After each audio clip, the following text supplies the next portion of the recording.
Good evening, everyone. Yeah, So, good evening. welcome. I welcome everybody for this webinar, online webinar. So, this is mainly to give the awareness and a small training to the participants who wish to prepare and present their paper, either poster or oral presentation in the forthcoming conference. So, here we have the eminent speakers who are actually the coordinators or the organizers of the conference with us. So they will be enlightening us about the small. They will give the tips to enlighten the undergraduate students who wish to prepare and present the posters or oral presentation.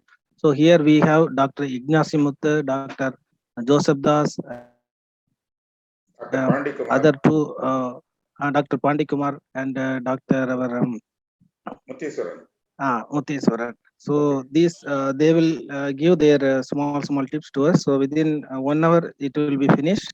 After the session, if you have any doubts, you can ask the queries and they will be ready to clarify your doubt. So now I welcome Dr. Ignacy Muthu to give his session. Yeah, thank you. Good evening to all of you. We are very happy to interact with you through this webinar. Just to inform you that the Friends of Siddha and Xavier Research Foundation together are organizing this seminar, which we would like to all invite all of you to participate.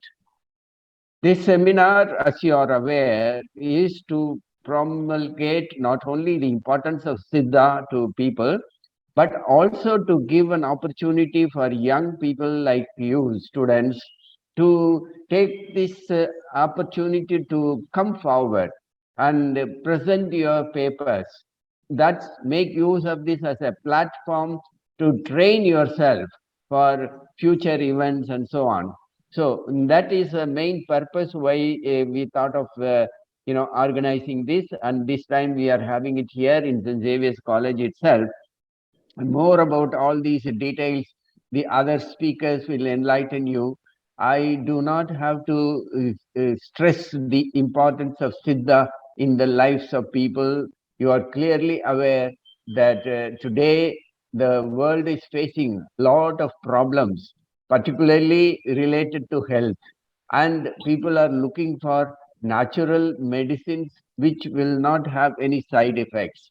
Siddha, as we are aware, is one of the most important and prominent medicinal systems in India, which certainly offers a good possibility for natural cure.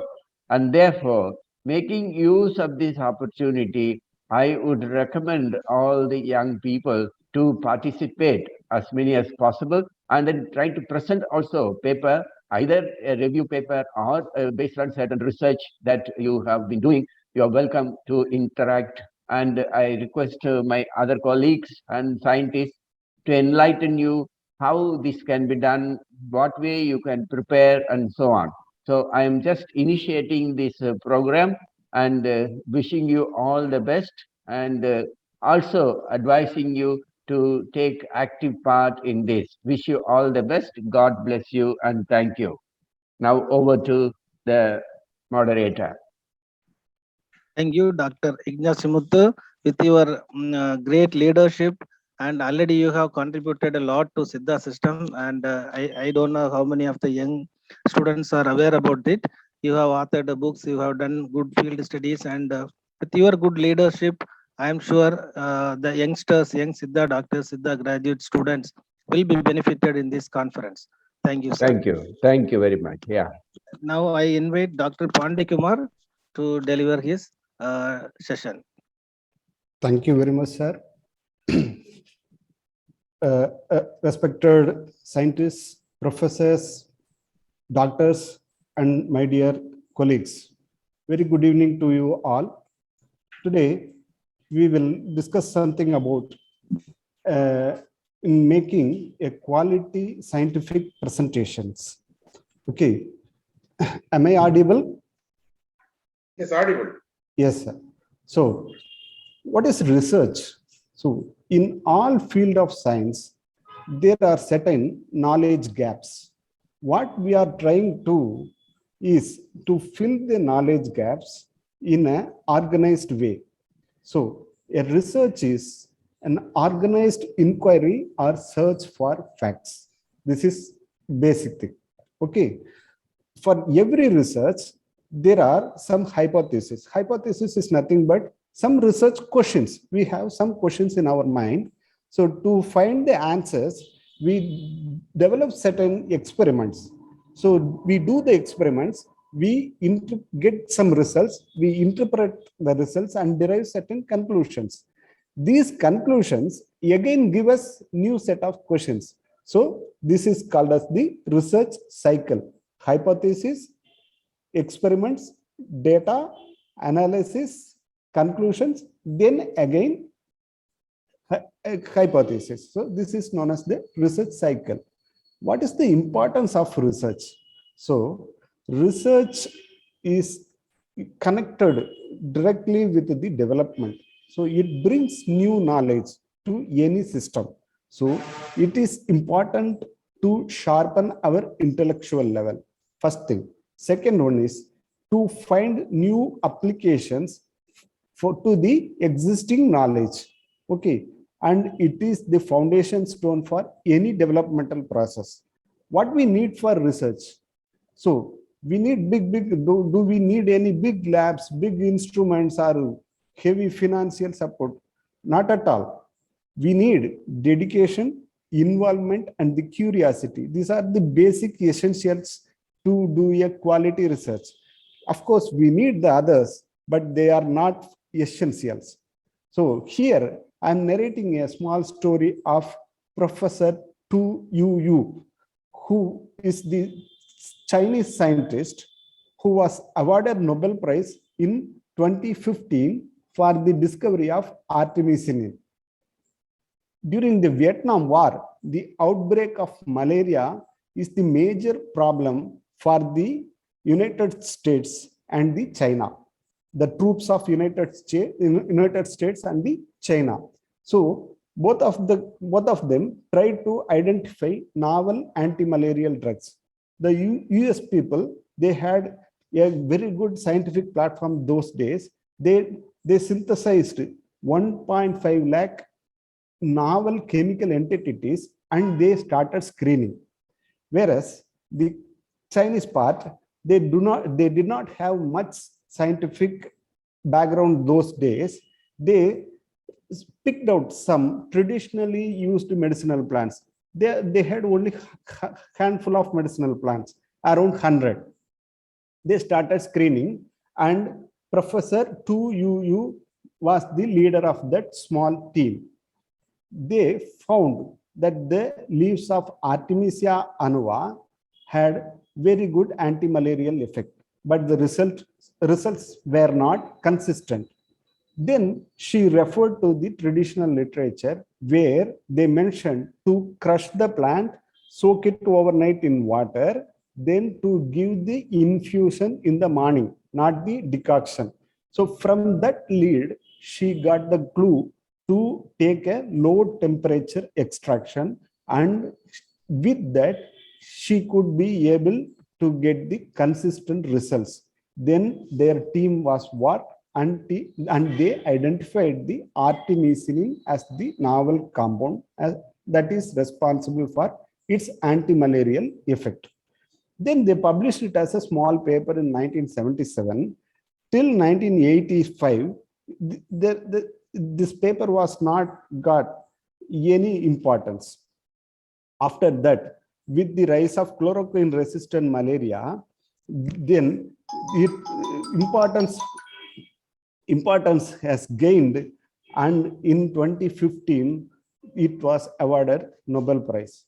So for research, that is the beauty of research. For research, what we are and who we are, that is not at all a matter. So what is our work and its significance, that matters. So Professor Tu is regarded as the professor of three no's.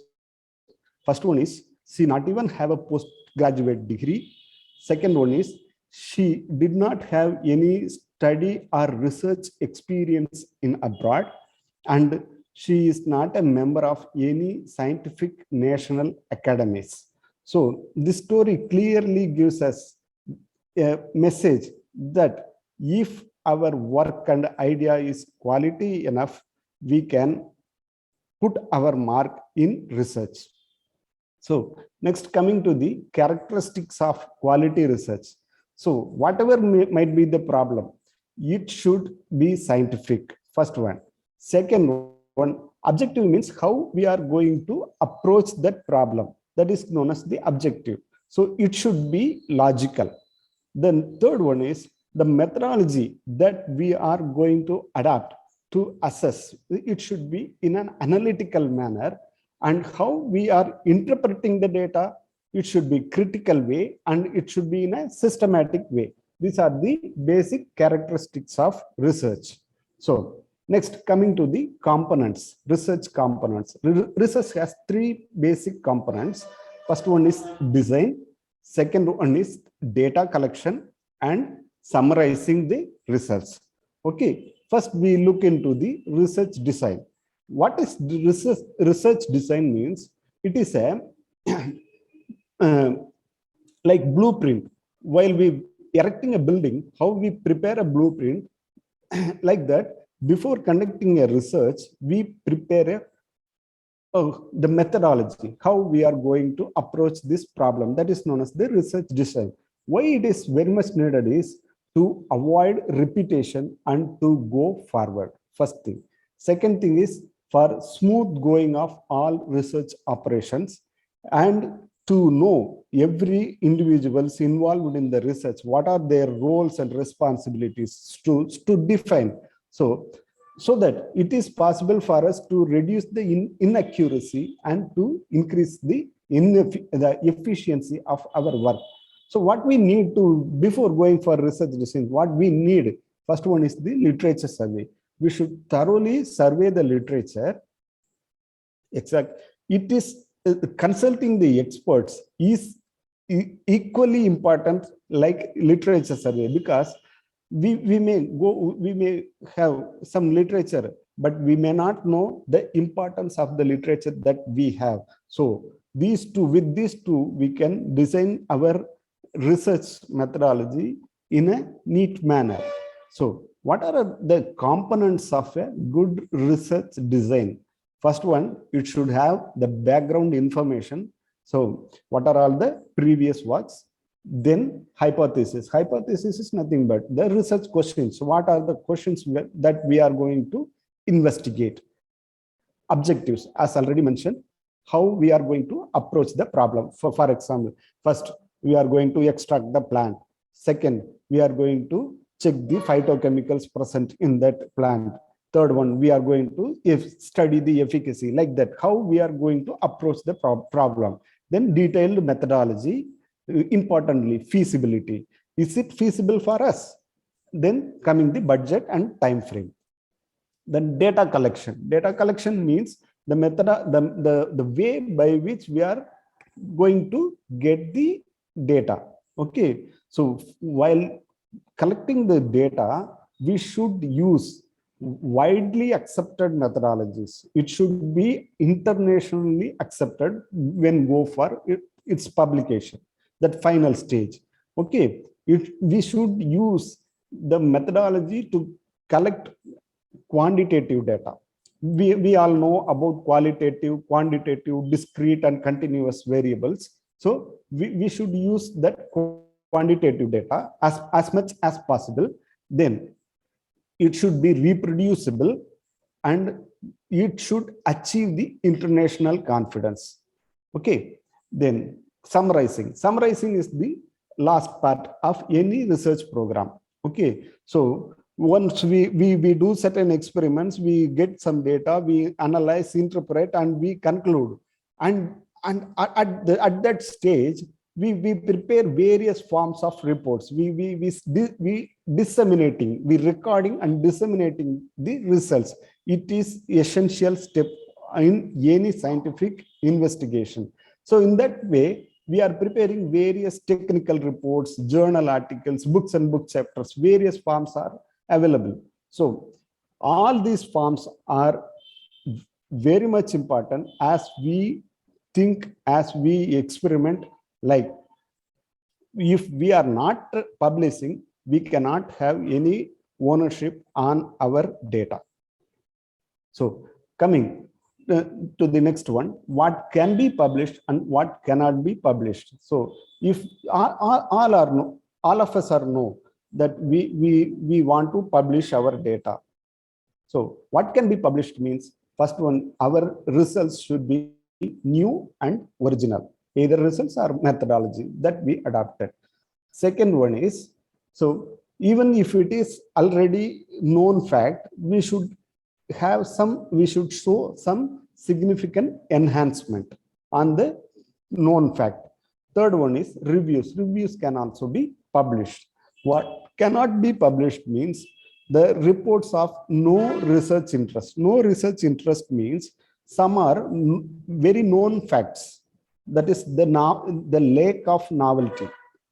For example, antimicrobial effect of essential oils. So all of us know that all the essential oils have some antimicrobial effect. So it has no novelty and it cannot be published.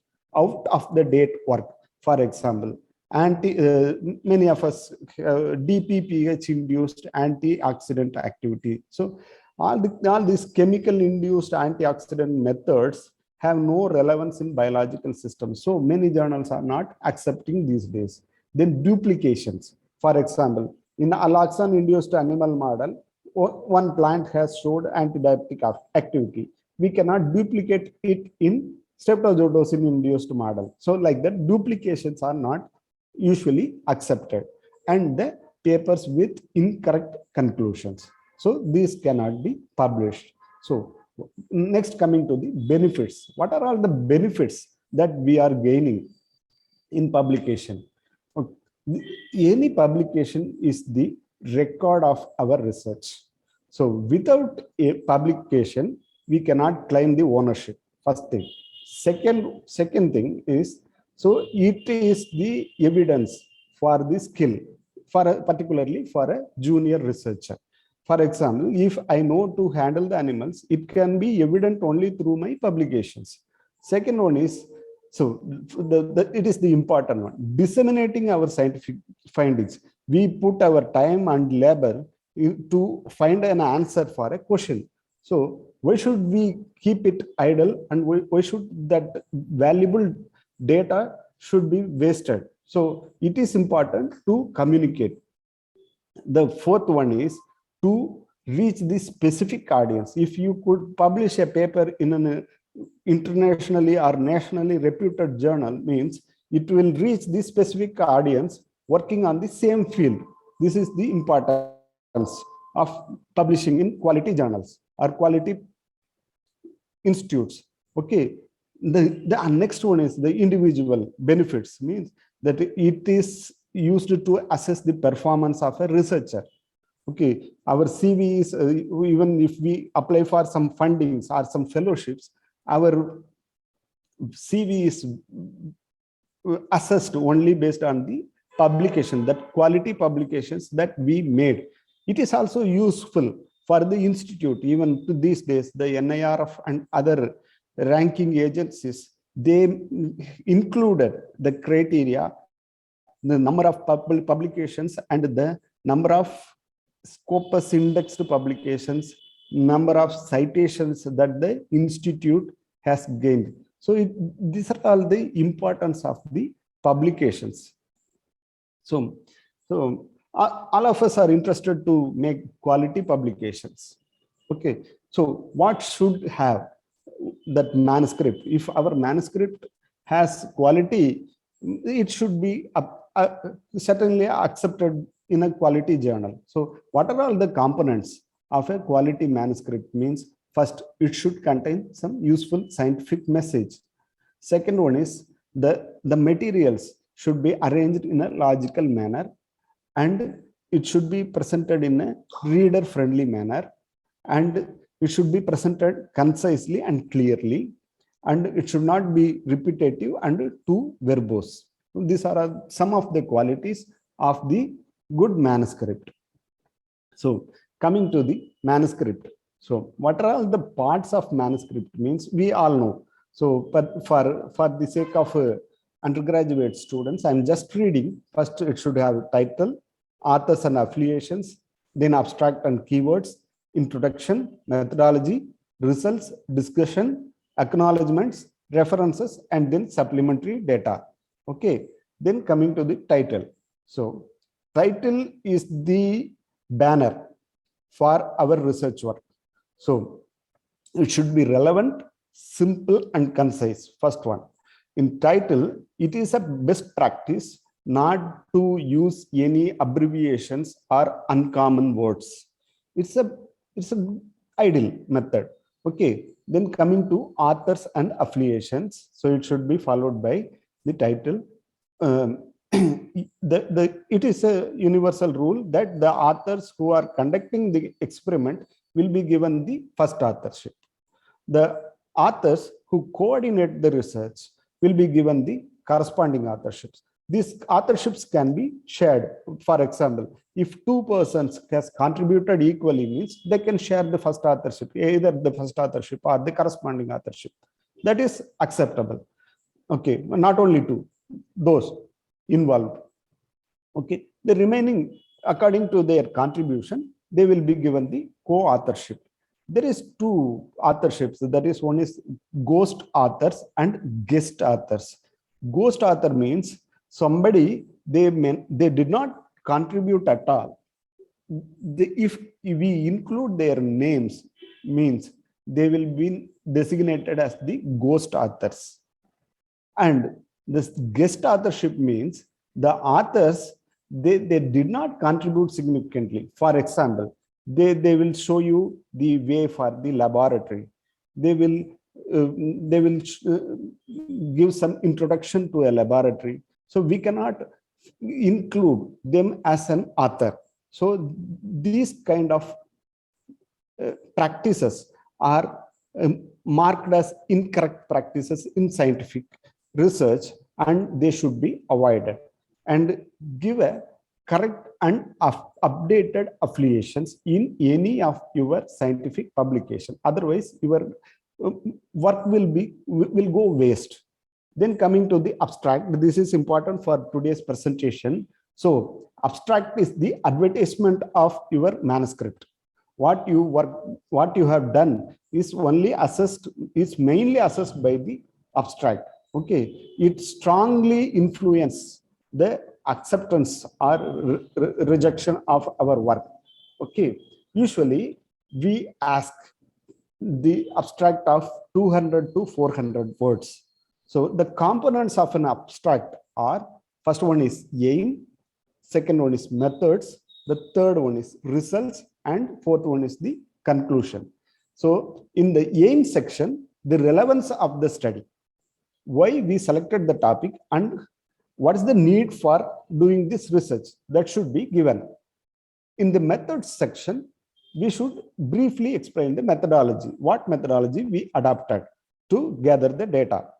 In the results section, we should give a quantitative data as much as possible. For example, we got 30.5% reduction at 300 mg per kg dose level at the third hour of administration. It is a quantitative data instead of saying that we got good reduction. So it is a qualitative data. Use quantitative data as much as possible. Then conclusion. So in conclusion, you highlight the key findings of your study. So these are all the important points that we need in presenting the abstract, where we have to use accurate and specific words. No references or uncommon abbreviations are used in the abstract. Okay, these are all the components of abstract. Then coming to the introduction, it comes while presenting the full manuscript. Okay, the background information, related relevant literature, importance of the present work, and the scope of the present work. has to be given in the introduction section. Then coming to the materials and methods, the tools that we used for sample collection and data, even for data analysis, that is for the statistical tools, has to be mentioned.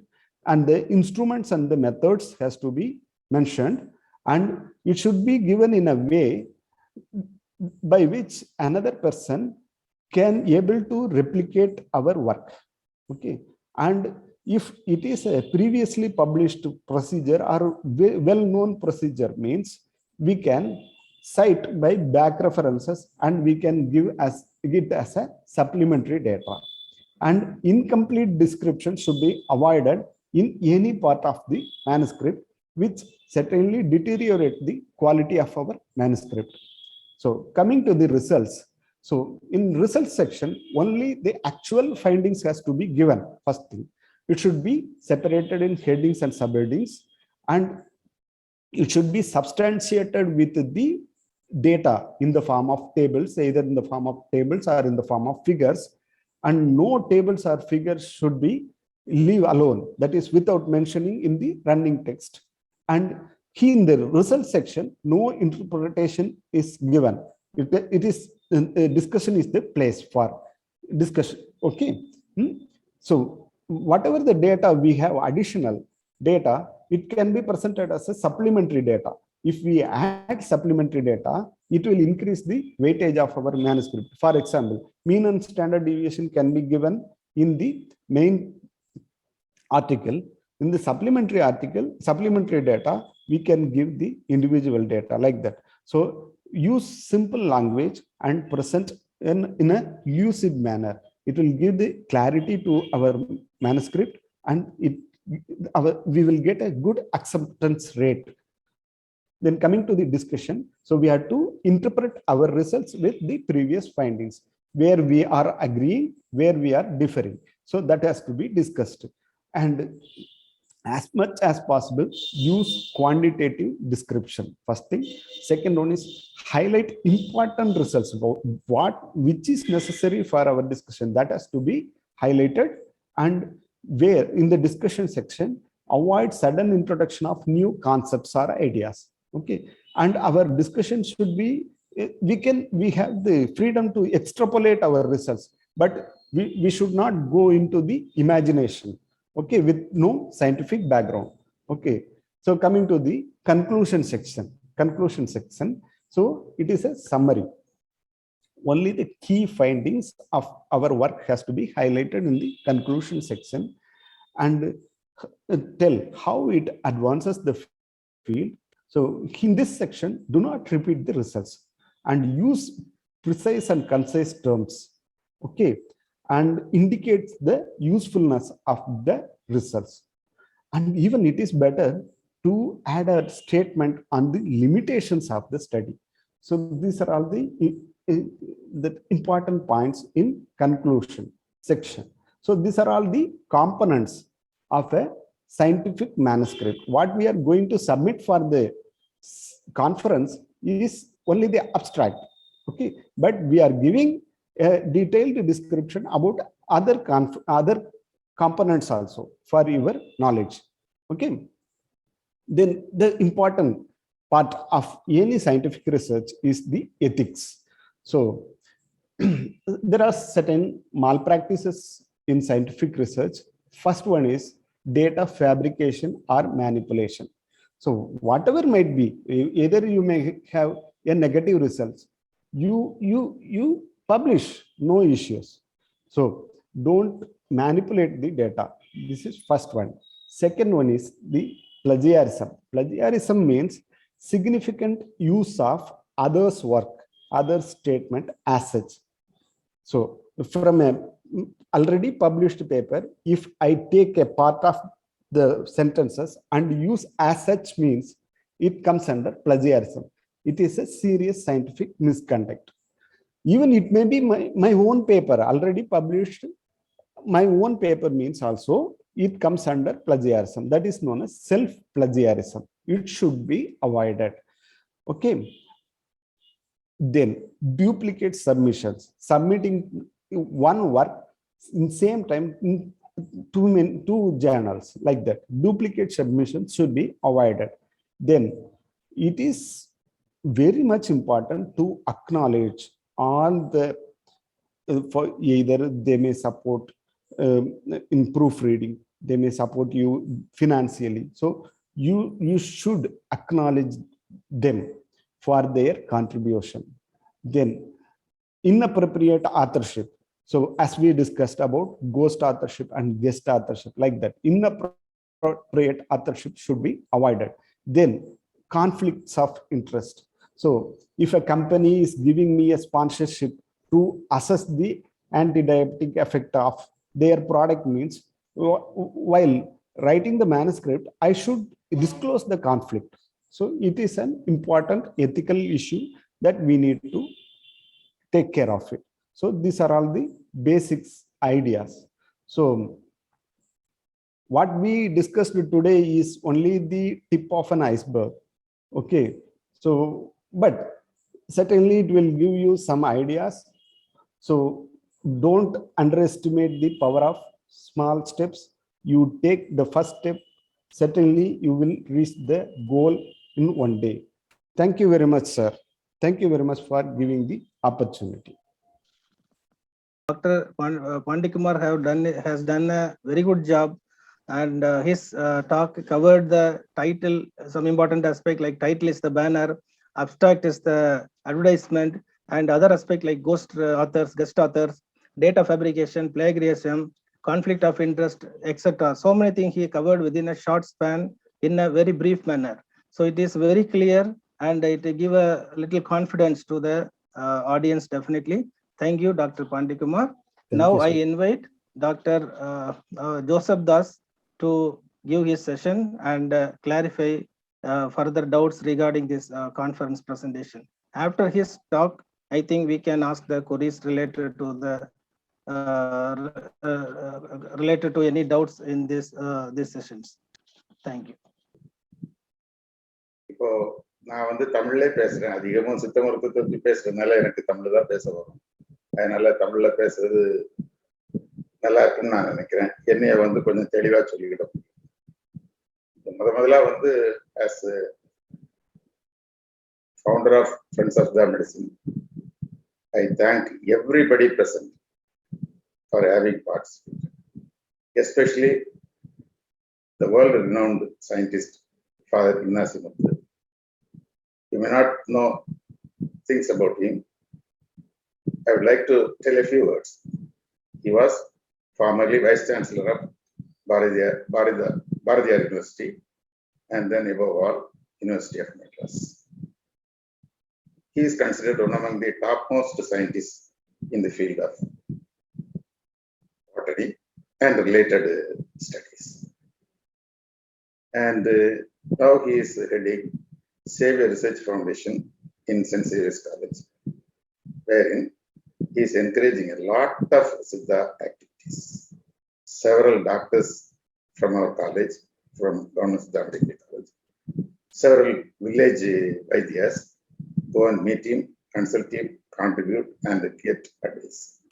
So on behalf of Friends of the Medicine, I thank Father to have participated in this webinar. And then regarding Dr. Pandikumar, he has presented an excellent presentation regarding the methods of telling our findings to the world. I thank him on behalf of Friends of the Medicine. And I also thank Dr. Arulandan, who is coordinating. He is a PSMS, MD Siddha graduate. He is a PhD. Then above all, he has also done MSc Pharmacology in modern medicine. I thank him once again. இப்போ வந்து இது எல்லாத்துக்கும் நாம எல்லாம் சேர்ந்து பேசுறதுக்கும் கேட்கறதுக்கும் வாய்ப்பாக அமைச்சு தந்தது வலை தமிழ். அவங்க தான் எங்க மீடியா பார்ட்னர்ஸ். அதுல வந்து அதன் தலைவர் திரு பார்த்தசாரதி சார் அவர்களுக்கும் திரு சுரேஷ் சார் அவர்களுக்கும் நான் மனமார்ந்த நன்றியை தெரிவித்துக் கொள்கிறேன். அனைவருக்கும் வணக்கம். அனைவருக்கும் எனது தாழ்மையான புத்தாண்டு வாழ்த்து. சித்த மருத்துவ நண்பர்கள் வந்து இதுக்கு முன்னால ஒரு 5 மாநாடுகள் நடத்தியிருக்கோம். இந்த 5 மாநாடுகளும் வேறு வேறு பகுதிகளில் நடந்தது. சவேரியார் கல்லூரியில 2, காமராஜர் கல்லூரி தூத்துக்குடியில 1, குற்றாலம் பராசக்தி காலேஜ்ல 1, இறுதியாக வந்து லயோலா கல்லூரியில. இப்போ ரொம்ப நாள் கேப்புக்கு பிறகு, இடைவெளிக்கு பிறகு நாங்கள் இப்போ ஆரம்பிச்சிருக்கோம். ஆனா கால சூழ்நிலைகள் எங்களுக்கு எதிராக இருந்தாலும் மனம் தளராம இதை செய்து முடிச்சிடணும் அப்படிங்கிற ஒரு வேகத்தோட இருக்கும். எங்களுக்கு ரொம்ப ஆதரவு தர்றது ஃபாதர் இக்னாசி. அவங்களுக்கு நான் நன்றி சொல்றேன். அதுக்கு அடுத்தாப்புல நான் வந்து இந்த முந்தைய சித்த மருத்துவ நண்பர்கள் அந்த கான்ஃபரன்ஸ்ல என்ன நடந்ததுங்கிற ஒரு சில வார்த்தைகளை சொல்ல நான் கடமைப்பட்டிருக்கேன். அதுல வந்து பெரிய அறிஞர்களுக்கு கிட்டத்தட்ட முதல் மாநாட்டுல வந்து ஒரு 8 பெரிய அறிஞர்களுக்கு நாங்க சித்த மருத்துவ செம்மல் என்ற ஒரு பட்டத்தை கொடுத்தோம். அதுல வந்து திரு லட்சுமிகாந்தன் பாரதி IASR அவர்களுக்கு சித்த மருத்துவ காவலர்னு ஒரு பட்டத்தை கொடுத்தோம். அதுக்கு அடுத்தாப்புல திருமதி குட்சியா காந்தி IAS அவர்களுக்கு சித்த மருத்துவ காவலர். இப்படி நாங்க எங்களால முடிஞ்ச அளவு சித்த மருத்துவத்துக்கு தொண்டு செய்த அனைவருக்கும் ஏதாவது ஒரு வகையில் அவங்கள பெருமைப்படுத்தியிருக்கோம். அது மட்டும் இல்ல, இந்த கான்ஃபரன்ஸ்கள்ல வந்து இந்த மாநாடுகள்ல வந்து கிட்டத்தட்ட 600க்கு மேல ஆய்வு கட்டுரைகள் வந்து ஃபாதர் சொன்னது மாதிரி இது வந்து நீங்க என்ன சொல்றீங்க அப்படிங்கிறது முக்கியம் இல்லை, எப்படி சொல்லணும், ஒரு அரைக்கும் அச்சம் இல்லாம ஒரு கான்ஃபரன்ஸ்ல எப்படி ஒரு நம்மளுடைய கண்டுபிடிப்புகளை சொல்லணும், பகிரணும் அப்படிங்கிற ஒரு ரிஹர்சலுக்காக ஏற்படுத்தப்பட்ட ஒரு மேடையினே, நாடக மேடையினே நான் இதை சொல்றேன். அதனால வந்து நான் இப்ப பேச போறது வந்து அண்டர் கிராஜுவேட், அதாவது பட்டப்படிப்பு மாணவர்களுக்கும் பட்ட மேற்படிப்பு மாணவர்களுக்கும், அதாவது சித்த மருத்துவத்தில் உள்ளவங்களுக்கு பொருந்தும்னு நான் நினைக்கிறேன். அவங்களுக்காகத்தான் நான் இதை சொல்றேன். அதாவது வந்து இதுல வந்து சித்த மருத்துவம் வளர்றதுக்கும் சித்த மருத்துவத்தை பத்தி பேசுறதுக்கும் எல்லாருக்கும் உரிமை, எல்லாருக்கும் உரிமை. அதாவது சித்த மருத்துவ தமிழ் பத்தி பேசணும்னா தமிழாசிரியராக இருக்கணும், அவர் MA படிச்சிருக்கணும் அப்படிங்கிற ஒரு MA தமிழ் இருக்கணும் அல்லது BA தமிழ் இருக்கணும் அப்படிங்கிற ஒரு கட்டாயம் இல்லை. அது போல சித்த மருத்துவத்துக்கு ஏதாவது தொண்டு செய்யணும்னா எல்லாருமே செய்யலாம். இப்போ இன்னாசிமுத்து ஃபாதருக்கும் சித்த மருத்துவத்துக்கு என்ன சம்பந்தம், வீரவாமனருக்கும் சித்த மருத்துவத்துக்கு என்ன சம்பந்தம், பூனைக்கண்ணார் என்ற சித்தருக்கும் சித்த மருத்துவத்துக்கு என்ன சம்பந்தம்? ஆனா இவங்க எல்லாருமே ஏதாவது ஒரு வகையில வந்து சித்த மருத்துவத்துக்கு தொண்டு செய்துட்டு இருக்காங்க. அவங்க இன்னைக்கு செய்யற தொண்டு வந்து நாளைக்கு சித்த மருத்துவர்களுக்கும் மக்களுக்கும், வைத்தியர்கள் வழியாக மக்களுக்கும் அது நேரடியா போய் அவங்களுக்கு பயன்படுது. அதனால வந்து சித்த மருத்துவத்துல எந்தெந்த பிரான்ச் யாருனாலும், அதாவது BSc கெமிஸ்ட்ரிக்காரங்களும் பண்ணலாம், பாட்னிக்காரங்களும் பண்ணலாம், பார்மசிக்காரங்களும் பண்ணலாம், இன்ஜினியரிங்காரங்க பண்ணலாம், எல்லாருமே இதுல வந்து நாம பங்களிக்க முடியும். அப்படிப்பட்ட சூழ்நிலையில எல்லா மாணவர்களும் இதுல வந்து ஏதாவது ஒரு ஆய்வு கட்டுரை கொண்டு வரும். அது ஆய்வு இருக்கா இல்லையாங்கிறத வந்து நாங்க முடிவு பண்ணுவோம். நாங்க ஆர்கனைஸ் பண்றவங்க, நாங்க இதை அமைக்கிறவங்க வந்து முடிவு. நீங்க என்ன நினைக்கிறீங்க, உங்களுக்கு மனசுல என்ன தோணுது, இது நம்ம வெளியில சொன்னா நல்லா இருக்குன்னு எதை நினைக்கிறீங்களோ அதை நீங்க சொல்றதுக்கு கடமைப்பட்டவங்க. அதுக்கு எல்லா வகையிலையும் நாங்க வந்து உறுதுணையாக இருப்போம். சின்ன சின்ன கருத்தாக இருந்தாலும் இதை தைரியமாக எடுத்து சொல்லணும், தைரியமாக எடுத்து சொல்லணும். அதாவது அது மற்றவங்க சிரிக்கலாம், அவங்க சிரிச்சா சிரிச்சுட்டு போறாங்க, அதை பத்தி நீங்க கவலையே படக்கூடாது. அதாவது நம்மள வந்து கிண்டல் பண்ணவும் கேலி பண்ணவும், உனக்கு உடனே போன உடனே மெடல் தான் தருவாங்க இப்படிலாம் கூட சொல்லுவாங்க. அதையெல்லாம் நீங்க மனசுலயே வைக்க கூடாது. யாரு என்ன சொன்னாலும் பரவாயில்ல, தொண்டு செய்வாய் தமிழுக்கு துறைதோறும் துறைதோறும் துடித்தெழுந்தேங்கிற அந்த ஒரு வேகம் மட்டும் உங்ககிட்ட இருந்ததுன்னா யாரும் உங்களை நிப்பாட்ட முடியாது. அதனால வந்து அந்த வகையில நீங்க வரணும். இப்ப எப்படி பட்ட தலைப்புகள்ல நீங்க செய்யலாம். இப்போ இது வந்து நான் வந்து ஒரு சின்ன ஒரு முன்மாதிரியைத்தான் நான் சொல்றேன். இப்ப பதார்த்த குண சிந்தாமணி வந்து என்னைய பொறுத்தளவுல ஒரு பைபிள் மாதிரி. சித்த மருத்துவத்துக்கு பைபிள்ங்கிறது என்னைய பொறுத்தளவுல பதார்த்த. நான் கிட்டத்தட்ட ஒரு 500-1000 மருந்துகள்ல ஆய்வு செய்திருப்பேன். அது எல்லாமே வந்து சித்த மருத்துவத்துல உள்ள பதார்த்த குண சிந்தாமணி அடிப்படையாக கொடுத்தேன். நான் உண்மையாகவே அந்த மருந்து வேலை பார்க்குது பார்க்கலங்கிற பத்தி நினைக்கவே மாட்டேன். ஆய்வுக்கு முன்னால வந்து பதார்த்த குண சிந்தாமணியில என்ன சொல்லுது அதைத்தான் நான் பார்ப்பேன். அதுல பண்ணும். இப்ப பாம்பு கடிக்க பதார்த்த சிந்தாமணியில நிறைய மூலிகைகள் சொல்லி வச்சிருக்காங்க. அதுல சொல்லப்பட்ட கிட்டத்தட்ட அநேக மூலிகைகளை நான், மூலிகைகள் மட்டும் இல்ல மற்ற மருந்துகளை நான் செய்து பார்த்திருக்கேன், கொடுத்து பார்த்திருக்கேன். பாம்பு கடிக்கும். ஆனா பல மருந்துகள் நம்ம நினைக்கிற அல்ல நம்ம நடத்தின ஆய்வுகளுக்குள்ள வந்து அது ஒரு நம்பிக்கையுள்ள விஷயங்களை சொல்லல. அந்த ஆய்வுகள்ல வந்து நிறைய தோல்விகள் தான். ஆனா இருந்தாலும் கடைசியில வெற்றி தந்தது வந்து பதார்த்த சிந்தாமணியில சொல்லப்பட்ட நஞ்சறுப்பாங்க. அதனால வந்து பதார்த்த சிந்தாமணியை நீங்க அடிப்படையாக எடுத்து இந்த பதார்த்த சிந்தாமணியில இருந்து ஒரு சின்ன ஒரு உதாரணம் சொல்லணும்னா, ஒரு பூபதி, அதாவது பதார்த்த சிந்தாமணியில நான் ரொம்ப முக்கியமாக எடுக்கிறது வந்து சில மருந்துகளை குறிக்கக்கூடிய மருந்து பகுதின்னு ஒரு பகுதி இருக்கு, ஒரு சின்ன சாப்டர். அதுல வந்து எப்படி பஸ்பம், செந்தூரம், மாத்திரைகள் இதெல்லாம் சொல்லியிருக்காங்க. இதுல வந்து நீங்க மினரல்ஸ், அதாவது தாவரங்கள் தவிர மினரல்ஸ் சேர்ந்த மருந்துகளை நீங்க எடுத்து பாருங்க. இப்போ ஒரு குறிப்பா வந்து நான் இதுக்கு முன்னால் நடந்த ஒரு மாநாட்டில் வந்து அண்டர் கிராஜுவேட் ஸ்டூடெண்ட்ஸ், அன்னலட்சுமி இந்த மாதிரிப்பட்டவங்க ஸ்டூடெண்ட்ஸ், அவங்கள இப்ப எங்க இருக்காங்கன்னு தெரியல, அவங்களுக்கு நான் சொன்னேன் நீங்க பூபதி மாத்திரையை பத்தி எழுதணும். இந்த பூபதி மாத்திரையை பத்தி நான் எதுக்காக அப்படி சொல்றேன்னா, பூபதி மாத்திரைன்னு பதார்த்த சிந்தாமணி சொன்னாலும் அது எந்த இதுல எப்படி செய்யணுங்கிற முறை வந்து நம்மகிட்ட இல்லை. இப்போ மாரடைப்புன்னு இருக்கு, கொல்லாத மாரடைப்புக்கு கரிய போலம் சரியாகும். ஆனா அது எப்படி செய்யறது, எப்படி கொடுக்கறது, எங்கேயாவது அந்த முறை இருக்குதா? இது மாதிரிப்பட்டதை நீங்க யோசிக்கணும். அதே மாதிரி பதார்த்த சிந்தாமணியில ஒரு பாடலை சொல்லிக்கிட்டு போற நேரம் ஒரு இக்கன்னா இருக்காது, இக்கன்னா விட்டு போயிருக்கும். நீங்க பல எடிஷன், பதார்த்த சிந்தாமணியே பல எடிஷன்ஸ் இருக்கு. அந்த ஒவ்வொரு பதிப்புலையும் ஒவ்வொரு எழுத்து அதிகமா இருக்கும் அல்லது குறைஞ்சிருக்கும். அந்த இக்கன்னா வந்து இதய நோய்கள் பத்தி இந்த மருந்து வேலை பார்க்கும் அப்படின்னு சொல்லும். அது வந்து பாடலை படிச்சுட்டு போற நேரம் நமக்கு தெரியாது. பொழிப்புரையில இதய நோய்னு இருக்கும், ஆனா இதய நோயை குறிக்கக்கூடிய பாடல் அதுல இருக்காது. இப்படிப்பட்ட சூழ்நிலையில வந்து நம்ம வந்து அதை ரொம்ப தீவிரமா திருப்பியும் ஆராய்ச்சி பார்க்க வேண்டிய ஒரு சூழ்நிலையில. இப்போ நீங்க பாத்தீங்கன்னா திருலோக சூடாமணி, திருலோக ரட்சாமணி அப்படின்னு சொல்லியிருக்கு. இது பத்தி நீங்க எங்கேயாவது கேள்விப்பட்டிருக்கீங்களா?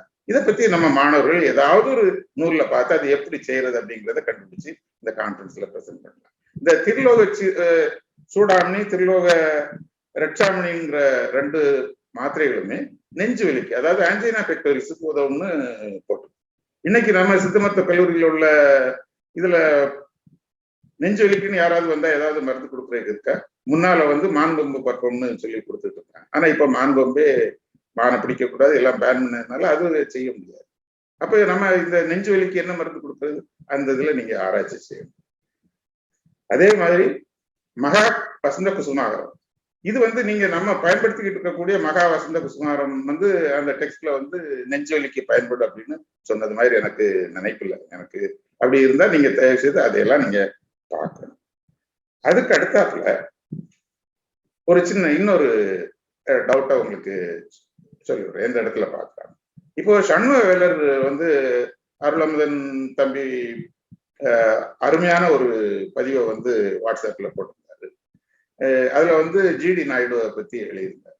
இந்த ஜிடி நாயுடு சித்த மருத்துவத்துக்கு ரொம்ப சேவை செய்திருக்கிறார். அவரு ஒரு பெரிய லேப் மாதிரி வச்சு புகழ்பெற்ற மருத்துவர்களை அங்க கூப்பிட்டு வந்து அவங்கள வச்சு மருந்து செய்து நோயாளிகளுக்கு கொடுக்கணும் அப்படிங்கிற ஒரு உன்னதமான கருத்துல அவர் செய்தாரு. அதுல வந்து சண்முக வேலர் ஒண்ணு, சண்முக வேலர் HPI, அவர் 2 வால்யூம்ல அவருக்கு கண்டுபிடிப்புல போட்டிருக்காரு. அதுல வந்து ஒரு கருத்தை அவர் சொல்றாரு, அகசிய குழம்பு. அகசிய குழம்பு நம்ம இப்ப சாதாரணமா செய்துகிட்டு இருக்கிறது மாதிரி செய்யக்கூடாது. நான் ஒரு இடத்துல ஒரு ஓலைச்சுவடியை பார்த்தேன், அதுல என்னென்ன இன்கிரீடியன்ஸ், அதுல நான் நினைக்கிறேன், நான் இதெல்லாம் நான் இப்ப சொல்லிட்டு இருக்கோம்னா நான் இன்னைக்கு படிச்சதுல முந்தா நாள் படிச்சது, ரொம்ப காலங்களுக்கு முன்னால பார்த்தது. ஒருவேளை அது நீலி சேர்த்து செய்யணும்னு ஒரு கருத்தை அவரு சொல்லியிருப்பார். இதெல்லாம் நீங்க இது மாதிரி எந்தெந்த மருந்துகள்ல என்னென்ன மாதிரியான புதுமை இருக்கு. இப்போ ஆர்ம சந்தூரம்னு எடுத்தாச்சுன்னா ஆர்ம சந்தூரம் ஒரே இதுதான் நீங்க சித்த மருத்துவ திரட்டில் உள்ளதை நம்ம செய்திருக்கோம், இல்லை நேஷனல் ஃபார்முலரின்னு சொல்லி அதுல இருந்து எடுத்ததை வச்சு. ஆனா ஆர்ம சந்தூரமே வேற வேற வேற வேற மாதிரி செய்யறதுக்கு அப்துல்லா சாஹிபு, ஹக்கீம் அப்துல்லா சாஹிபு ஐயா வந்து சொல்லியிருக்காங்க. அப்போ ஒவ்வொரு வகையா செய்யக்கூடிய ஆர்ம சந்தூரத்துக்கு ஒவ்வொரு வகையான நோய்க்கு அது பயன்படுற மாதிரி அந்த இண்டிகேஷன் நம்ம சொல்றோம், அது வேறுபடும். அதனால இதெல்லாம் நீங்க வந்து ஒரு பியூர் லிட்டரரி ஆராய்ச்சியிலேயே நீங்க 100-150 கட்டுரைகளை கான்ஃபரன்ஸ்ல செய்யலாம். இப்போ வந்து நான் ஒரு உதாரணத்துக்கு சொல்றேன். இப்போ ஃபாதர் இன்னாசிமுத்து எடுத்து அவங்கள பத்தி, அதாவது ஃபாதர் இன்னாசிமுத்து அவர்களுடைய சித்த மருத்துவ தொண்டு, இது ஒரு பேப்பர். இதுல வந்து ஒரு ஸ்டூடெண்ட் நேற்று தானே நான் பேசினேன், அவங்க சொன்ன, நான் ஒரு ஸ்டூடெண்ட் எம்டி ஸ்டூடெண்ட் இருக்காங்க, அந்த ஸ்டூடெண்ட் விரும்புதான் என்னை தொடர்பு கொண்டா நானும் ஒரு ஆத்தரா இருந்து இப்படி ஒரு பேப்பர் எழுதலாம்னு நான் நினைக்கிறேன். ஃபாதர் இன்னாசிமுத்துக்கு தந்தை இன்னாசிமுத்து அவர்களது சித்த மருத்துவ தொண்டு, இது ஒரு பேப்பர். இது ரொம்ப ஈஸியா, அதாவது இது உண்மையாகவே நான் இது மட்டும் இல்லை, நீங்க ஒவ்வொரு ஸ்டூடெண்டும் ஒவ்வொரு ஊர்ல இருந்து வர்றீங்க. குறிப்பாக நான் வந்து சித்த மருத்துவ கல்லூரி பாளையங்கோட்டையை பத்தி தான் நான் பேசிக்கிட்டு இருக்கேன். அந்த கல்லூரியில தான் நான் 32 வருஷம் வேலை பார்த்தேன். அந்த கல்லூரியில உள்ள மாணவர்களுக்கு எந்த உதவி எப்ப கேட்டாலும் நீங்க ஒரு பேப்பர் தயார் பண்றதை பத்தி நீங்க தயவுசெய்து என்கிட்ட வாங்க. ஆனா நான் உங்களுக்கு உதவி பண்ணா என்னை நீங்க ஒரு ஆத்தரா சேர்த்துக்கிட்டணும். நீங்க பாண்டிக்குமார் சார் சொன்னதெல்லாம் வச்சு என்னை தள்ளி விட்டுறாரு. ஆனா நான் ஒண்ணு சொல்றேன், நீங்க வந்து இப்போ வந்து இது மாதிரியே உங்க ஊர் பக்கம் இருக்கக்கூடிய ஒரு புகழ்பெற்ற ஒரு சித்த மருத்துவர், அவர் ரொம்ப பணக்காரரா இருக்கலாம், பணம் இல்லாத பாவப்பட்ட ஏழையாக கூட இருக்கலாம். ஆனா உண்மையாகவே சித்த மருத்துவத்தை செய்யக்கூடிய ஒரு மருத்துவரை பத்தி நீங்க ஒரு சின்ன ஒரு அப்டிராக்ட், எங்க ஊர்ல இப்படி கந்தசாமின்னு ஒரு பெரிய மருத்துவர் இருக்காரு, அவர் இந்த மாதிரிப்பட்ட நோய்களுக்கு அவர் கொடுத்து வர, அதெல்லாம் நீங்க எழுதுறது வந்து நம்ம கூட உள்ள மருத்துவர்களை பெருமைப்படுத்துறது, நமக்கு தெரிஞ்ச பெரியவங்களை ரெகக்னைஸ் பண்றது. இதெல்லாம் வந்து நம்மள ரெகக்னைஸ் பண்ணாதனாலதான் நம்ம சித்த மருத்துவம் செய்யக்கூடியவங்க வந்து ரொம்ப உலக அளவுல நம்ம தெரியப்படாம இருக்கோங்கிறத தயவு செய்து நீங்க நினைக்கணும். இந்த இதுல வந்து நீங்க அடுத்தவங்க எவ்வளவுக்குள்ள புரிந்து பேசுறீங்களோ அவ்வளவுக்குள் தான் ஆண்டவன் உங்களுக்கு வந்து ஒரு ரெகக்னிஷனை தருவார். அதனால பேப்பர் இப்படித்தான் இருக்கணுங்கிறது கிடையாது, எதை பற்றியும் நீங்க பேசலாம், புரியுதுங்களா? அதனால வந்து அந்த வகையில நீங்க செய்யணும்.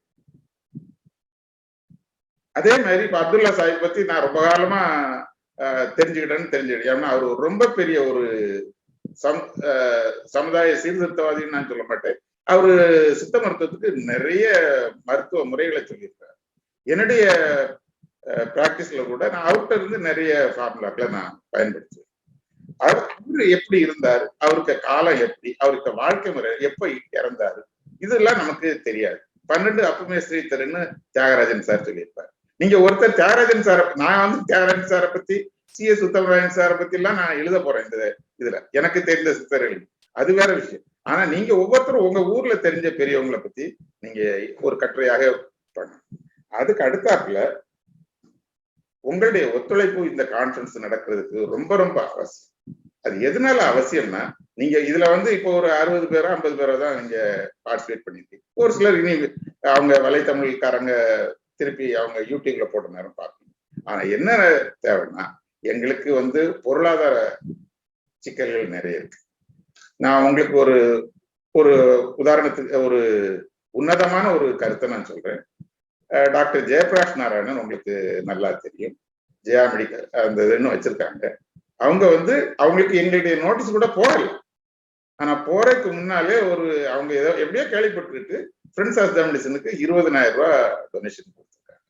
அவங்களுக்கு இந்த தருணத்தில் நான் முதற்கண் நன்றியை சொல்லிக்கிறேன். ஏன்னா இது வந்து எந்த காரணம் கொண்டு இதுல ஒரு பைசா கூட மிஸ்யூஸ் ஆகாது. அதுக்கு அடுத்தாப்புல இதுல வந்து நாங்க இந்த அப்டிராக்ட் எல்லாம் பப்ளிஷ் பண்ண போற நேரம் எங்களுக்கு ரொம்ப பணம் தேவைப்படுது. அது கொண்டு வர்றதுக்கு ஏதாவது உங்களுக்கு தெரிஞ்ச ஒரு அட்வர்டைஸ்மெண்ட் ஒவ்வொரு கல்லூரியில இருந்து அந்த முதல்வர்கள் அந்த மேனேஜ்மெண்ட்ல கேட்டு நம்ம எங்களுக்கு ஒரு பேஜ் தந்தா கூட ஒரு பேஜுக்கு 5,000 ரூபாய். இப்போ வந்து ஜி வேலுசாமி சார் வந்து அவங்க மெடிசின்ல இருந்து எங்களுக்கு ஒரு அட்டை ஆரம்பிட்டாங்க. அது எப்படியும் நான் ஒரு 30,000 ரூபாய் கேட்டிருக்கேன். அவங்க தந்தாங்கன்னா அதை நாங்க போட்டுருவோம், நிச்சயம் உறுதியா எங்களுக்கு தருவாங்க. அது மாதிரி டாம்கால் இம்காப்ஸும் தரோம்னு சொல்லியிருக்காங்க. டாம்கால் எவ்வளவு தூரம்னு எனக்கு இன்னும் தெரியல, அவங்கள சரியா தொடர்பு இல்லை. எங்களுக்கு நிறைய பெரிய பெரிய அபிஷியல்ஸ் வந்து உதவி செய்துகிட்டு இருக்காங்க. கடைசியா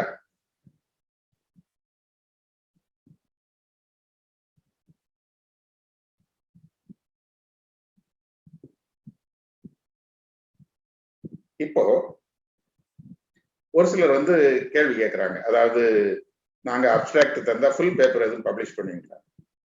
ஃபாதர் என்ன சொன்னாங்கன்னா, ஃபாதர் இன்னாசிமுத்து ஃபாதர் என்ன சொன்னாங்கன்னா, அதாவது பப்ளிஷ் பண்ணலாம் அப்படின்னு சொன்னாங்க. அதாவது அது கான்ஃபரன்ஸ் முடிஞ்ச பிறகு அவங்க இந்த அப்டிராக்டே கான்ஃபரன்ஸ் முடிஞ்ச பிறகு பண்ணலாம், இப்போ சும்மா பேருக்கு டைட்டில் மட்டும் கொடுக்கலாம்ங்கிற மாதிரி சொன்னாங்க. ஆனா நாங்க வந்து ஃப்ரெண்ட்ஸ் ஆஃப் த மெடிசன்ல ஒரு ட்ரெடிஷன், ரொம்ப அருமையான ஒரு மாடல் நாங்க கொண்டு வருவோம். அதனால வந்து அதை போடுறோம். இதுல வந்து நல்ல பேப்பர்னு நாங்க பப்ளிஷ் பண்றதுக்கு தகுதியான பேப்பர் நாங்க நினைச்சோம்னா, கட்டுரை நினைச்சோம்னா, கொஞ்சம் தேவையான அளவுக்கு கட்டுரைகளும் சேர்ந்ததுன்னா அதை மொத்தமாக புத்தகமாக போடும். சார் அதுக்கு சொல்லியிருக்காங்க, அது நம்ம முயற்சி பண்ணலாம், செய்யலாம் அப்படின்னு. அதனால வந்து நீங்க இங்க அதே மாதிரி அந்த மாதிரி உங்க பேப்பர்ல நாங்க ஃபுல்லா பப்ளிஷ் பண்ண முடியல, நீங்க எந்த கான்ஃபரன்ஸ்ல எங்கேயும் போய் எந்த ஜேர்னல்லையும் நீங்க பப்ளிஷ் பண்ணிக்கலாம். அதனால அதுல எந்த விதமான தடையும் இல்லை. அதே மாதிரி இப்ப வந்து நமக்கு ஒரு பெரிய அச்சுறுத்தலா வந்து இந்த கோவிடும் ஓமிக்ரான் இதெல்லாம் இருந்துகிட்டு இருக்கு. இதுல வந்து கான்ஃபரன்ஸ் நடக்குமான்னு கூட நீங்க நிறைய பேர் சந்தேகத்தோட பார்த்துக்கிட்டு இருக்கீங்க, கேட்டுட்டு இருக்கீங்க. வெளியே சொல்ல முடியாம கூட இருக்கு. ஆனா உறுதியாக நடக்கும். அது என்ன தடை வந்து அப்படி நடக்க முடியாம போயிட்டுன்னா நம்ம பணம் போயிருமோ, நம்ம ரெஜிஸ்ட்ரேஷனுக்கு கட்டின பணம் போயிருமோ நீங்க யாருமே நினைக்க வேண்டாம். ஒரு பைசா கூட எங்க இல்லாம உங்களுக்கு அது நடக்கவே முடியலைன்னா உண்மை நாங்க உங்களுக்கு திருப்பி தந்தோம். அதுக்கு நான் உத்தரவாதம். அதுல ஒரு காசு கூட அது நாங்க ஏதாவது இப்போ எல்லாமே செலவு பண்ணிட்டு இப்ப அட்வர்டைஸ்மெண்ட்டுக்கு வாங்குறோம், பிரிண்ட் பண்ணிட்டோம், அப்போ எங்களால திருப்பி கொடுக்க முடியாது. ஆனா வேற வேற இதுலயே இல்லை அப்படின்னா உறுதியாக தந்துடும். அதனால நீங்க யாரும் இந்த ஓமிக்ரான் இருக்கு அது இருக்கு இது இருக்குன்னு நினைச்சுக்கிட்டு நீங்க இதுக்கு தயங்காது. தயவு செய்து நீங்க இன்னைக்கே நீங்க முடிவெடுங்க, இன்னைக்கே நீங்க ஒரு கட்டுரை எழுதுங்க. என்ன உதவி வேணாலும் எங்கிட்டயோ பாண்டிக்குமார் சார்கிட்டயோ ஃபாதர்கிட்டயோ யார்கிட்டையும் வந்து நீங்க உதவி கேட்கலாம். போன்லயே கான்டாக்ட் பண்ணல, எங்க நம்பர்லாம் உங்ககிட்ட இருக்கு. அதுக்கு அடுத்தாப்புல நீங்க தங்குற வசதிகளை நீங்க பார்த்துக்கணும். அதுக்கு எங்களால ஒன்றும் ஏற்பாடு பண்ண முடியல. தயவு செய்து நீங்க உடனே தயாராகுங்க. இதுல வேற ஏதாவது இருந்தா அமுதன் சொல்லுங்க. நன்றி, வணக்கம். நன்றி சார். இந்த கான்ஃபரன்ஸை பொறுத்த வரையிலும் என்ன பேப்பர் ப்ரெசென்ட் பண்ணிட முடியும், நம்ம ஆராய்ச்சியே பண்ணலையே அப்படின்னு எல்லாருக்கும், குறிப்பா அண்டர் கிராஜுவேட் மாணவர்களுக்கு ஒரு தயக்கம் இருக்கலாம். ஆனா நீங்க சொல்றபடி பார்த்தா நிறைய ஆப்பர்ச்சுனிட்டி இருக்குது, வாய்ப்புகள் இருக்குது. உதாரணமா நீங்க பயோகிராஃபி சொன்னீங்க. நம்ம ஊர்ல உள்ள வைத்தியர்கள் எவ்வளோ பேர் வாழ்ந்தாங்க, மறைந்தாங்க. அவங்க இருந்ததுக்கான தடயமே நம்ம பதிக்கல. அப்போ இந்த கான்ஃபரன்ஸ்ல அத மாதிரி மாணவர்கள் பண்ணலாம். மிக மிக அருமையான ஐடியா. அதே மாதிரி புத்தகத்துல இப்ப அமுக்கரா சூர்ணம் அப்படின்னு ஒரு ஃபார்முலா இருக்கு. அப்போ நம்ம ஊர்ல உள்ள வைத்தியர்கிட்ட 4 பேர்கிட்ட பேசினா அவங்க வந்து இந்த அமுக்கரா சூர்ணத்துல கொஞ்சோண்டு ஒரு சின்ன மாடிஃபிகேஷன் பண்ணியிருப்பாங்க, ஒரு சரக்கை சேர்த்திருப்பாங்க, அளவை கூட்டியிருப்பாங்க, குறைச்சிருப்பாங்க. அப்படி செய்யறது மூலம் சில பயன் இருக்கும். அது அவங்களுடைய பாரம்பரியமா சில அதிகப்படியான பயன்கள். அப்போ அதையும் நம்ம கம்பேர் பண்ணி இந்த மாணவர்கள் வந்து தொகுத்து எழுதலாம். நிறைய விஷயங்கள் சொன்னீங்க. அதே மாதிரி ஸ்கூல் ஆஃப் தாட், அகஸ்தியர் ஒரு மாதிரி ரசசுந்தரம் சொல்லுவார், இல்ல அதே மாதிரி அதே போகர் வந்து இதே பேர்ல வேற விதமான ஃபார்முலா இருக்கும் வேற நோய்களுக்கு. இதே மாதிரி ஸ்கூல் ஆஃப் தாட் டிஃப்ரெண்டா இருக்குது. இந்த மாதிரி நிறைய பண்ணலாம். கேஸ் ரிப்போர்ட்ஸ் பண்ணலாம். மிக மிக அருமையா ஒரு ஐடியா கொடுத்துருக்கீங்க. அது மட்டும் இல்ல, மாணவர்களுக்கு நீங்க எப்போ வேணாலும் உதவி செய்யறதுக்கு தயாரா இருக்கிறது மிக மிக சந்தோஷமா இருக்கு. ஸோ சித்த மருத்துவர்கள் சார்பா நான் உங்களுக்கு நன்றியை தெரிவிச்சுக்கிறேன். நீங்க கல்லூரியில பேராசிரியராக இருக்கும்போது செய்த அதே தொண்டு, அதே எனர்ஜெட்டிக்கா இந்த வயதிலும் நீங்க இருப்பது எங்களுக்கு ரொம்ப சந்தோஷமா இருக்குது. இந்த கான்ஃபரன்ஸுக்கு மருத்துவர்கள் பெருவாரியாக வந்து கலந்து கொள்வார்கள். இப்ப நம்ம கேள்விகள் ஏதாவது இருந்தா நீங்க கேட்கலாம். பார்ட்டிசிபென்ட்ஸ் நீங்க அன்மியூட் பண்ணிட்டு கேட்கலாம். ஒரு கேள்வி ஆல்ரெடி கேட்கப்பட்டிருக்குது, கான்ஃபிளிக்ட் ஆஃப் இன்ட்ரெஸ்ட் அப்படின்னா என்ன அப்படின்னு. ஸோ டாக்டர் பாண்டிக்குமார் அது உங்க செஷன்ல இருந்து கேட்டிருக்காங்க. நீங்க அதை தமிழ்லயோ ஆங்கிலத்திலயோ ஒரு உதாரணத்தோட விளக்கிட்டா எளிதில் இருக்கும்னு நினைக்கிறேன். Thank you sir. நன்றி சார். நான் தமிழ்லேயே சொல்கிறேங்க. அதாவது கான்ஃப்ளிக்ட் ஆஃப் இன்ட்ரெஸ்ட் அப்படின்னா ஏதாவது ஒரு ஃபினான்சியல் இல்லாட்டி பர்சனல் சப்போர்ட், சரி, அது வந்து நமக்கு கிடைச்சது, அதன் மூலிமா நம்ம ஒரு ஒர்க் பண்ணுறோம், அதனால அந்த வரக்கூடிய ரிசல்ட்ஸ் வந்துட்டு டீவியேட் ஆகிறதுக்கான வாய்ப்பு இருக்கு அவங்க கொடுத்த சப்போர்ட்னால. இதர் ஃபினான்ஷியல் ஆர் வேற ஏதாவது பர்சனல் சப்போர்ட்னால நம்மளுடைய ரிசல்ட்ஸ் வந்து டீவியேட் ஆகிறதுக்கு சான்ஸ் இருக்கு அப்படின்ற மாதிரி ஒரு சூழ்நிலை இருந்ததுன்னா அதை வந்து கான்ஃப்ளிக்ட்ஸ் ஆஃப் இன்ட்ரெஸ்ட்னு சொல்றாங்க. இப்போ ஒரு கம்பெனி வந்துட்டு நமக்கு வந்துட்டு ஒரு 1 lakh கொடுத்து அவங்க ஒரு டயபிட்டிஸ்க்கு கொடுக்கக்கூடிய ஒரு ப்ராடக்டை இவாலுவேட் பண்ணி கொடுக்க சொல்றாங்க, சரிங்களா? நம்ம டேட்டாவை மாற்ற போறது கிடையாது. ஆனா அது அவங்களுடைய ப்ராடக்ட். அதனுடைய எஃபிகசியை நாம ஸ்டடி பண்ணி அவங்க கொடுத்த ஃபண்டை வச்சு ஸ்டடி பண்ணி நம்ம பப்ளிஷ் பண்றோம். அந்த மாதிரி சூழ்நிலையில இந்த ஸ்டடியை வந்துட்டு நாங்க இவங்க கொடுத்த இந்த ஃபண்டை வச்சு நாங்க பண்ணி இது பண்ணணும் அப்படின்னு நம்ம டிஸ்க்ளோஸ் பண்ணணும். அவங்களுக்கும் நம்ம அந்த ப்ராடக்ட்டுக்கும் நமக்கும் உள்ள அந்த ரிலேஷன்ஷிப்பை வந்து டிஸ்க்ளோஸ் பண்ணணும். இதுதான் கான்ஃப்ளிக்ட் ஆஃப் இன்ட்ரெஸ்ட்னு சொல்றதுங்க ஜென்ரலா. ஒரு சிம்பிளான லாங்குவேஜ்ல சொல்றதா இருந்தா. இது புரிஞ்சதுங்களா madam? Thank you. Yes, sir. Thank you so much, sir. Thank you ma'am. இன்னும் சிலருக்கு சில டைம்ல இப்போ என்ன இருக்குன்னா, தந்தை வந்து ஒரு மருந்து செய்ய கம்பெனி வச்சிருப்பாங்க, சித்த மருந்து செய்ய கம்பெனி வச்சிருப்பாரு. மகன் வந்து எம்டி சித்தா படிச்சுட்டு இருப்பாரு. இப்ப அந்த மகன் தந்தையோட கம்பெனி, அதாவது அது எல்லாருக்கும் சொந்தம், இவருக்கும் அது தொடர்பு இருக்கு கம்பெனிக்கு.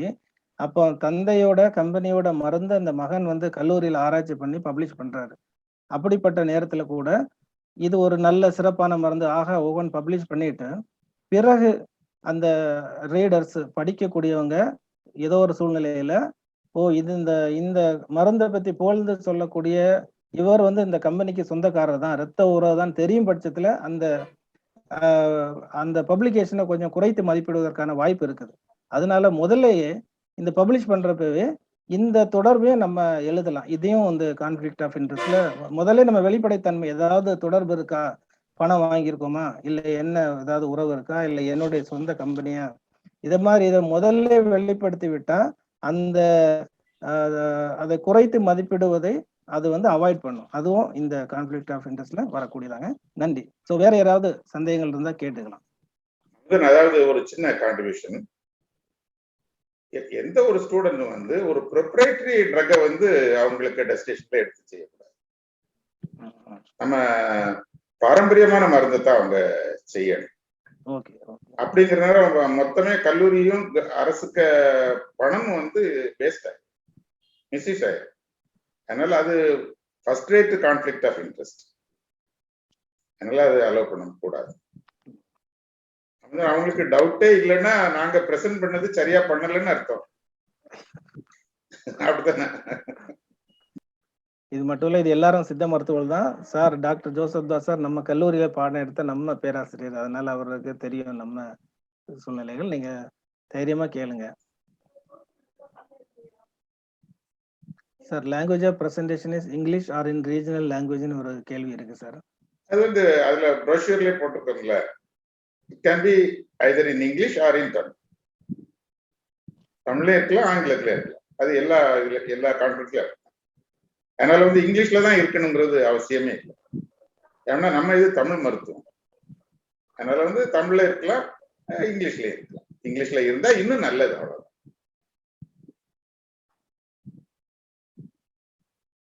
மற்றபடி கரெக்டா ஒரு 200 வார்த்தையில நீங்க எழுதி உங்க ஆசிரியர்கிட்ட கேட்கலாம், அல்லது என்னைய கூட வந்து கான்டாக்ட் பண்றோம்னு சொல்லி வந்து பார்த்து கேட்கலாம்.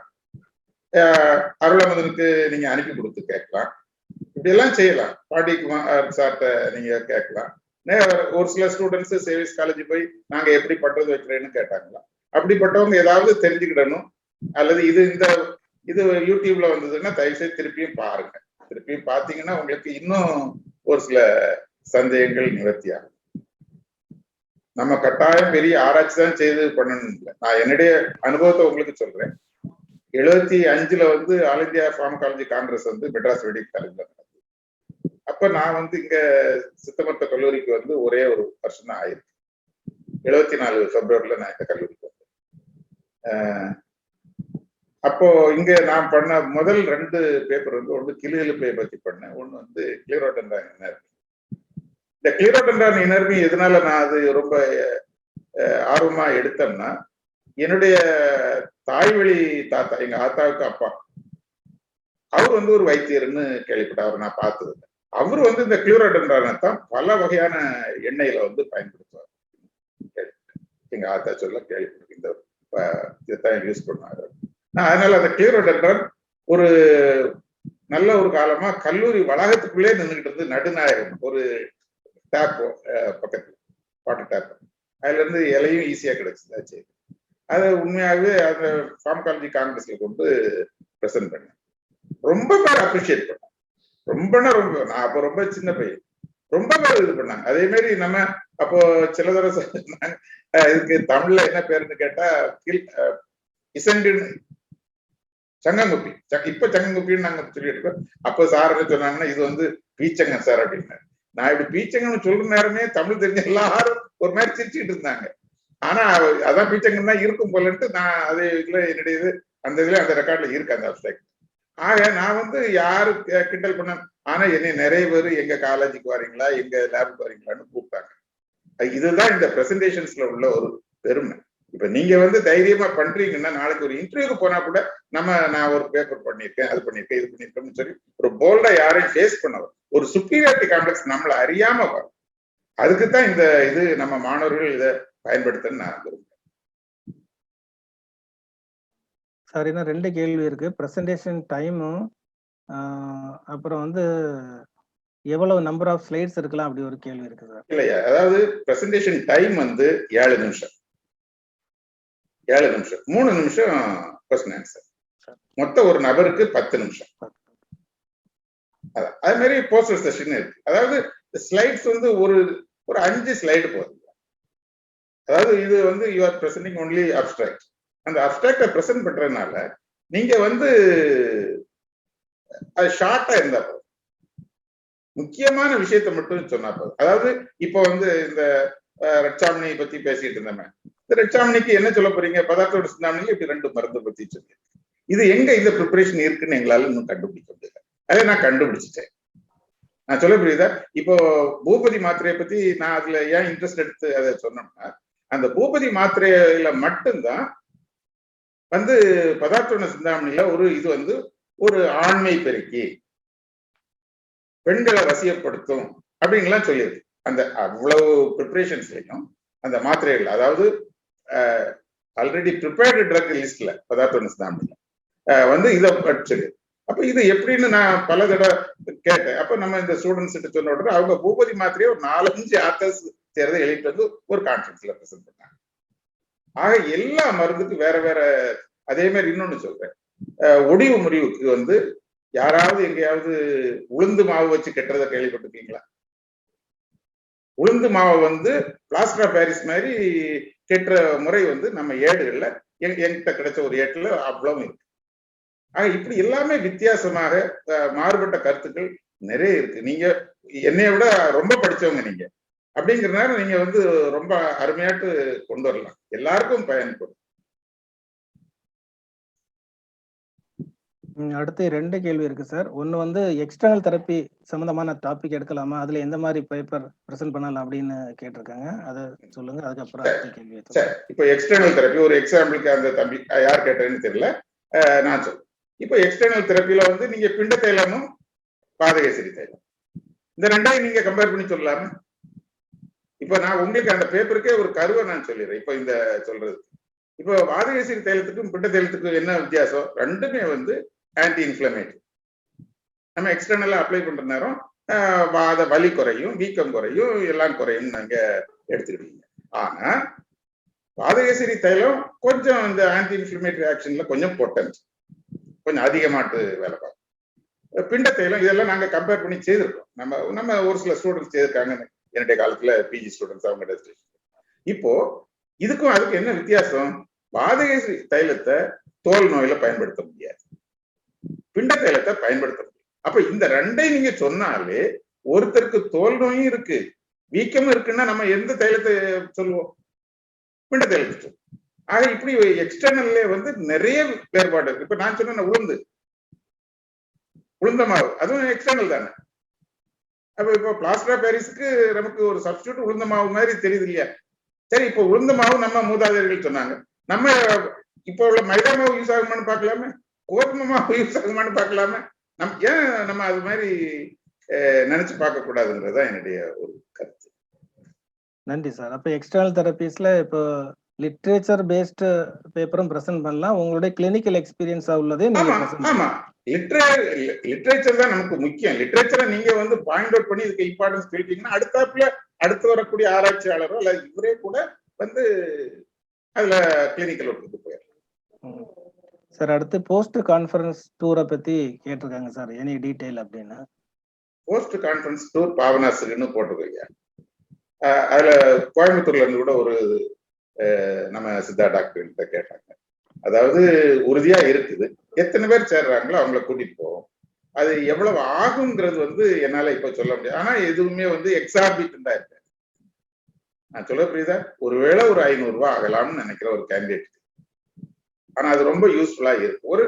ஒரு அவுட்டிங் நிறைய பேர் அதை என்ஜாய் பண்ணுவாங்க. 2000 உங்களை கூட்டிட்டு போகக்கூடியதெல்லாம் வந்து இப்போ பாண்டிக்குமார் சார், செல்லதுரை சார், இந்த மாதிரிப்பட்ட ரொம்ப பெரிய அறிஞர்கள் தான் உங்களை கூட்டிட்டு போகிறாங்க. அதனால வந்து அது it will be very very useful and accelerating. அங்க மூலிகைகள் நிறைய பார்க்கலாம். அந்த பாபநாசத்துல நிறைய மூலிகைகள், நம்ம அதெல்லாம் மிகப்பெரிய எக்ஸ்பீரியன்ஸா இருக்கும். அந்த நம்ம எக்ஸ்பர்ட்ஸ் வந்து உங்களுக்கு அதை பொட்டானிக்கல் நேம் எப்படி ஐடென்டிஃபை பண்றது அதெல்லாம் சொல்லுவாங்க. இது ஒரு ஸ்டடி டூர் மாதிரி தான். ஆமா, ஸ்டடி டூர். ரெண்டாவது வரை ஒரு என்ஜாயிங் தான். ஒரு நேச்சரை நீங்க என்ஜாய் பண்ணலாம். மூலிகைக்கு மனத்தை நீங்க மோந்து பார்க்கலாம். அப்படித்தான் நீங்க எடுத்துக்கிட்டாங்க. ஏன்னா உங்களுக்கு தெரியாத மூலிகை அவங்க திடீர்னு பாபநாசத்துல ரோட்டுக்கரையில காட்டி தர போறது இல்லை. நீங்க எல்லாம் கேள்விப்பட்டிருப்பீங்க. ஆனா அது உண்மையிலே அந்த மூலிகை அந்த பக்கத்துல எப்படி இருக்குது, 1-2 தெரிஞ்சாலும் அது உங்க வாழ்நாள்ல மறக்காது. இன்னொரு கேள்வி இருக்கு. எக்ஸ்டர்னல் தெரப்பி சுட்டிகையை பத்தி எப்படி பிரசன்ட் பண்றது அப்படின்னு, இது வந்து அவங்க லிட்ரேச்சர் மாதிரி கேட்குறாங்களா, இல்லை ப்ராக்டிக்கலா வேற வேற ஊர்கள்ல வேற வேற மெட்டீரியலை வச்சு சில நோய்களுக்கு சில குறிப்பிட்ட இடங்கள்ல சுட்டிகை பண்றாங்க. ஸோ அதை மாதிரி நீங்க டாக்குமெண்ட் பண்ணி அது என்ன நோய்க்கெல்லாம் கொடுக்குறாங்க. இப்போ மஞ்சள் காமாலை பொறுத்தவரையிலையும் இந்த டெல்டாய்டு மசில்ல வந்து சுட்டிகை கொடுக்குறாங்க சில ஊர்ல. சுட்டிகை கொடுத்து அதை பிளிஸ்டர் பண்ண வச்சு அந்த பிளிஸ்டர்ல வந்து அந்த சீரம் கலெக்ட் ஆகுது நிறைய, அது வந்து மஞ்சள் நிறமா இருக்கு. அப்புறம் அதை பொட்டி விட்டுறாங்க, வெளியே அந்த பயில் வந்துருதா மாதிரி இது நிறைய பேர் பயிற்சி பண்றாங்க. இப்போ ஒரு கேள்வி இதுதான், எக்ஸ்டர்னல் தெரப்பி சுட்டிகை வந்து எப்படி பிரசன்ட் பண்றது. ஸோ இது மாதிரி கிளினிக்கலா நீங்க பாத்தீங்கன்னா அதே டாக்குமெண்ட் பண்ணி பிரசன்ட் பண்ணலாம். அப்படி இல்லைன்னா லிட்ரேச்சர்ல இது மாதிரி வேற வேற லிட்ரேச்சர்ல உள்ளதை நீங்க கலெக்ட் பண்ணி பண்ணிக்கலாம். இப்போ சுட்டிகையை பொறுத்தளவுல அவங்க சொன்னது சரி. ஆனா இதுலயே வித்தியாசமா தீய வைக்காம இருக்கு. இப்போ நான் சின்ன வயசுல எங்க ஊர்ல கிராமத்துல பார்த்திருக்கேன். இந்த என்ன காப்பர் காயின்ஸ் இல்லையா, அந்த காப்பர் காயின்ஸ ஹேண்ட்ல முன் கையில வந்து ஒரு துணியை வச்சு கட்டி விட்டுருவாங்க. கட்டி விட்டா கொஞ்ச நாள்ல அது பிளிஸ்டர் ஆயிடும். அது எதுக்காக பண்ணாங்கன்னு எனக்கு இப்ப ஞாபகம் இல்லை. நான் அது சின்ன பையனா பார்த்தது.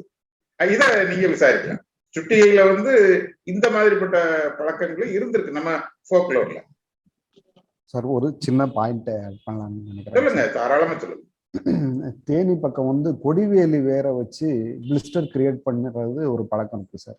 மஞ்சக்காமலைக்கு சரி, கொடிவேலி வேற வந்து அரைச்சி அந்த மணிக்கட்டு அந்த மாதிரி இடத்துல வச்சு ஒரு 10 நிமிஷம் வச்சு கட்டிட்டு அந்த இடத்துல கொப்பளிச்ச உடனே அதை எடுத்துடுறாங்க சார். இது மஞ்சக்காமலைக்கு ஒரு ட்ரீட்மெண்ட்டா பண்றாங்க சார். இருக்கலாம். அதான் அப்ப நீங்க கேட்கிற சுட்டி வந்து பல வகையா இருக்கு. நான் சொல்ற காயின்ஸ், சார் சொல்றாப்புல மூலிகைகளை வச்சு. அதே மாதிரி சின்ன குழந்தைகளுக்கு கூட அஸ்வகந்தாவை சின்ன ஒரு கட்டா கட்டி விடுறாங்க. அதை நாங்க போய் பார்த்துருக்கோம். இங்க திருநெல்வேலியே ஒருத்தர் கட்டிட்டு இருந்தார். இப்போ ஹீஸ் மாமா சுட்டிகைகள். இதெல்லாம் அருமையான கட்டுரைகள். இது யாருக்காவது ஒருத்தருக்கு ஸ்டிமுலேஷன். அதாவது இந்த சுட்டிகைகள் உண்மையிலே வேலை பார்த்துதான் பார்க்கலையாங்கிறது அது அடுத்த கொஸ்டின், அடுத்த ஸ்டெப். ஆனா இப்படி ஒண்ணு இருந்தது, இன்னும் பழக்கத்துல இருக்குது அப்படின்னு நம்ம சொல்றது வந்து நிறைய பேருக்கு அது தூண்டுகோலா இருக்கு.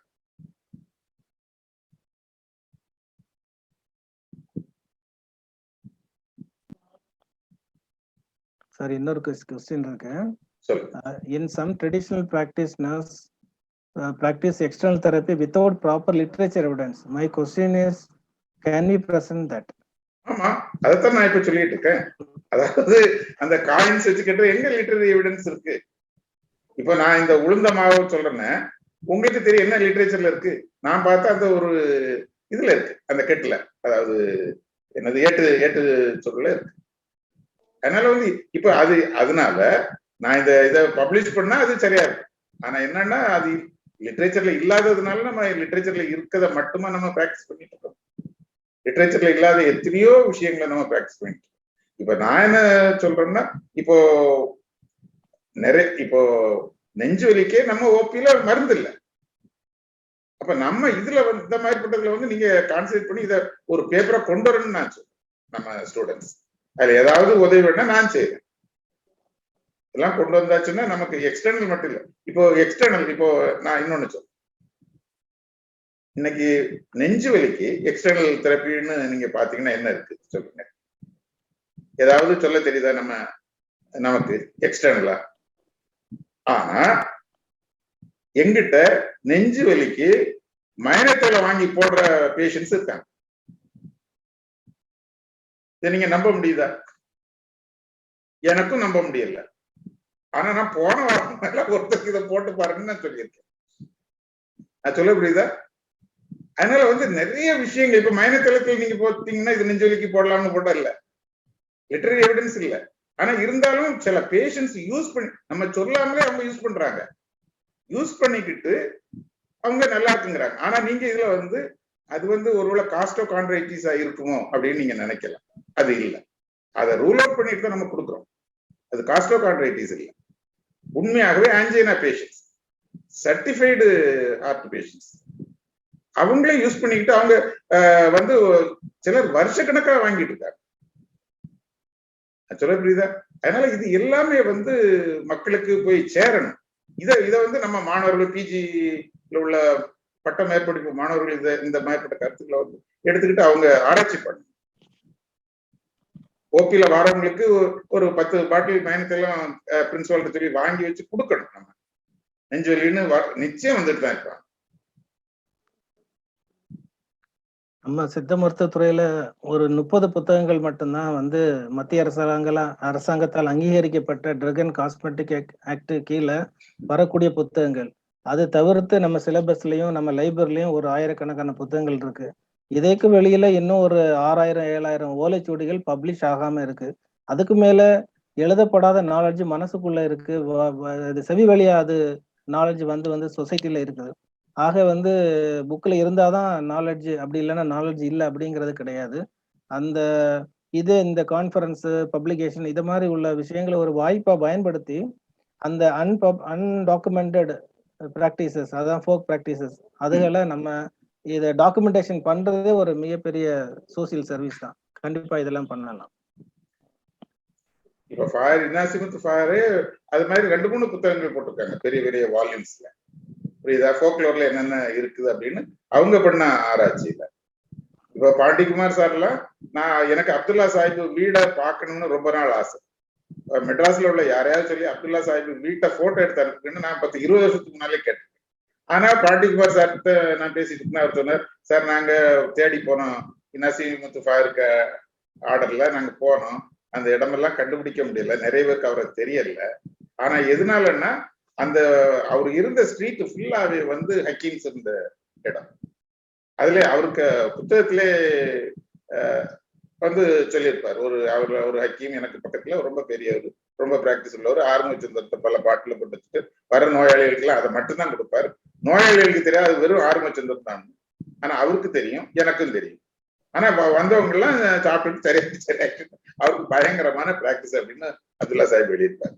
ஆனா என்னன்னா அவரு அப்துல்லா சாஹிப் வந்து அவரு கம்ப்ளீட்டா சித்த மருத்துவத்துக்கு அவரு செய்த தொண்டு மாதிரி வேற யுனானிக்கோ வேற எதுவும் கிடையாது. அது யுனானில அந்த ஒரு ஆண்மை பெருக்கி அந்த ஒரு புத்தகம் தாது, அது எனக்கு டைட்டில் தெரியல, அது மாதிரிப்பட்ட ஒரு புத்தகமே தவிர மற்றபடி எல்லாமே 100க்கு 100 வந்து அவரு சித்த மருத்துவத்துக்கு தொண்டு செய்தது. வீரமாமுனிவருக்கு ஒரு ஒண்டர்ஃபுல்லான இன்ட்ரோடக்ஷன் கொடுத்த ஒரு பெரிய ஒரு மருத்துவர்னா அப்துல்லா சாஹிப். அதனால இந்த அப்துல்லா சாஹிப்பை பத்தி கூட யாராவது தெரிஞ்சவங்க 2 பேரு ஒரு கட்டுரையை போடலாம். பாண்டிகுமார் சாரை வந்து கன்சல்ட் பண்ணி நீங்க போடலாம்.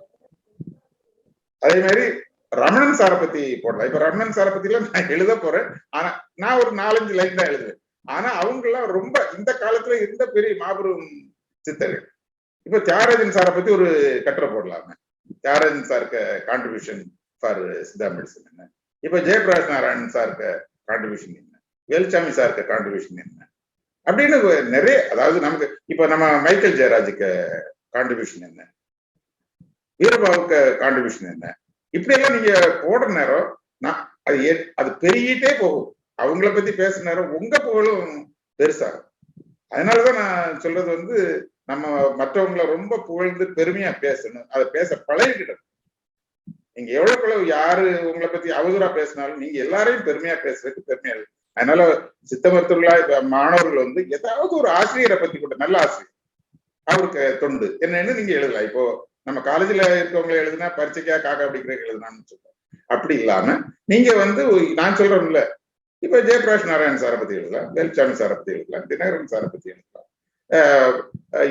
நம்ம இப்போ பிளானிங் கமிஷன்ல இருக்காருல்ல,